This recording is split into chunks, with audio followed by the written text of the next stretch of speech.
اس میں ایک معیار ہمارے سامنے آتا ہے کامیابی اور ناکامی کا۔ والعصر ان الانسان لفی خسر الا الذین آمنوا وعملوا الصالحات وتواصوا بالحق وتواصوا بالصبر۔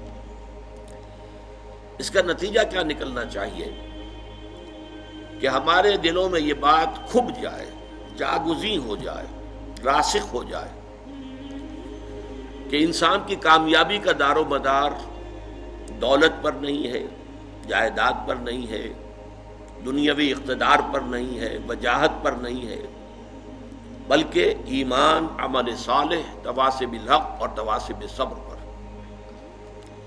گویا کہ اگر یہ چار چیزیں نہیں ہیں تو خواہ کوئی فرعون اور نمرود کسی بادشاہت کا حامل ہو یا قارون کی طرح کے خزانوں کا مالک ہو یا اسے دنیا میں کسی بھی اعتبار سے بہت شہرت حاصل ہو گئی ہو، لیکن وہ شخص ناکام ہے، نامراد ہے، خائب ہے، خاسر ہے۔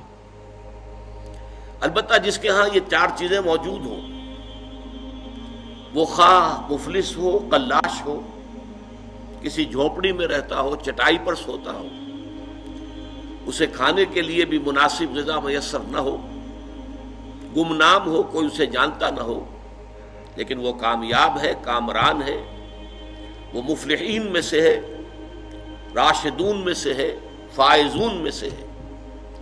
اس چیز کا دل میں کھپ جانا بہت ضروری ہے۔ اسی سے ہمارا طرز عمل معین ہوگا، اسی پر ہمارا دار و مدار ہے کہ ہم زندگی میں کیا رخ اختیار کرتے ہیں۔ مزید برآں اس میں صرف ایک مرتبہ اس بات کو سمجھ لینا اور دل میں کھبا لینا کافی نہیں ہے، اسے بار بار تازہ کرنے کی ضرورت ہے، اس لیے کہ ہمارے اعصاب متاثر ہو جاتے ہیں۔ جسے ہم عام اپنی کلوکین لینگویج میں کہتے ہیں بندہ بشر ہے، انسان اپنی خامیوں کے ساتھ ہے، خلق الانسان ضعیفا۔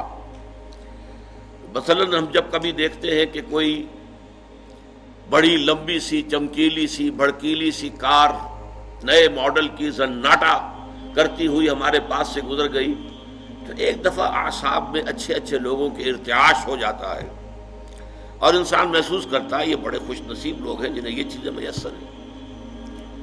وہ بڑا جو ہے محل نما مکان دیکھا تو انسان متاثر ہوتا ہے۔ اس تاثر کو قلب سے دھوتے رہنے کے لیے ضرورت ہے کہ اس معیار کامیابی اور ناکامی کو ذہن میں تازہ کیا جائے بار بار۔